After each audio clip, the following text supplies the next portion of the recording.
یقیناً انسان کی اصل عزت اس کے ایمان میں چھپی ہوتی ہے۔ یقین کرو کہ اصل زندگی سچے ایمان کی پاکیزہ محبت میں موجود ہوتی ہے۔ یقین کریں کہ اپنے آپ کو پہچاننا اور خود کو قبول کرنا زندگی کی سب سے بڑی کامیابی ہے۔ اے دوست، کبھی بھی اللہ تعالیٰ کی رحمت سے نا امید مت ہونا، کیونکہ نا امیدی اللہ تعالیٰ کو پسند نہیں ہے۔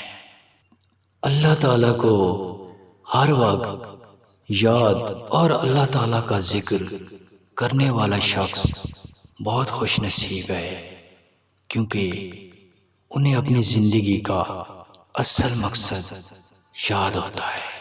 اللہ تعالیٰ کی راہ میں مشکلات ضرور آیا کرتی ہیں، لیکن ان کی مدد بھی ہمارے بہت قریب ہوتی ہے اگر ہم ان کی طرف رجوع کریں۔ اپنی زندگی میں تبدیلی لانے کے لیے جدوجہد کرنا بہت ضروری ہے، کیونکہ یہی زندگی کا نام ہے۔